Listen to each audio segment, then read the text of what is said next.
नमस्कार, मी Ujjwala. शौर्यच cloud kitchen मध्ये मी तुमचं मनापासून खूप खूप स्वागत करत आहे. आज मी तुम्हाला रव्याचा ढोकळ्याची रेसिपी दाखवणार आहे.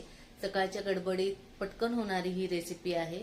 तर तुम्ही तुमच्या ब्रेकफास्टला किंवा लहान मुलांच्या शॉर्ट ब्रेकच्या टिफिनला सुद्धाही करून देऊ शकता. इथं मी 1 वाटी बारीक रवा घेतलेला आहे. त्याच वाटीने 1 वाटी दही घेतलेलं आहे आणि चवीनुसार मीठ घालायचं आहे आणि मिक्स करून घ्यायचं आहे. त्याच्यात थोडं थोडं पाणी घालून बॅटर रेडी करायचं आहे. बघा, असं बॅटर रेडी करायचं आहे. आता हे 10 मिनिटं आपण झाकून ठेवूया. इथं पाव चमचा सोडा घेतलाय, पाव चमचा बेकिंग पावडर घेतलेली आहे. आता याच्यात थोडंसं तेल घालायचं आहे आणि मिक्स करून घ्यायचं आहे.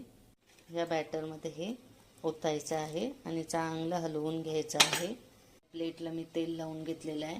आता हे बॅटर ह्याच्यात ओतायचं आहे.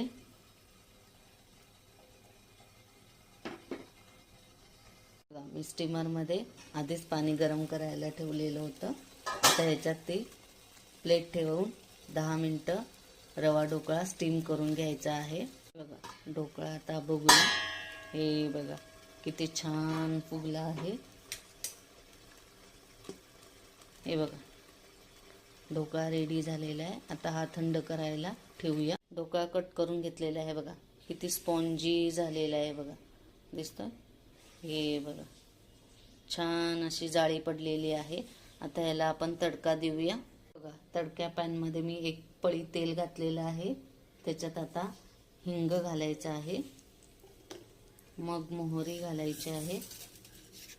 मोहरी तडतडली की जिरे घालायचे आहेत आणि मग कढीपत्ता घालायचा आहे. आता 1 हिरवी मिरची अशी मधून कट केलेली आहे ती घालायची आहे.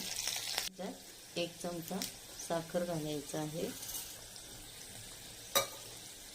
थोडंसं पाणी घालायचं आहे. थोडीशी बारीक चिरलेली कोथिंबीर घालायची आहे. हा तडका या ढोकळा असं मिक्स करून घ्यायचं आहे. सगळीकडून छान आतपर्यंत मुरला पाहिजे. अशा हे बघा, जिथे जिथे कट केले तिथे तिथे असं घालायचं आहे.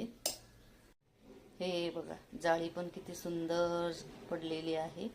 हे बघा, छान असं मऊ लुसलुशीत जाळीदार झालेला आहे.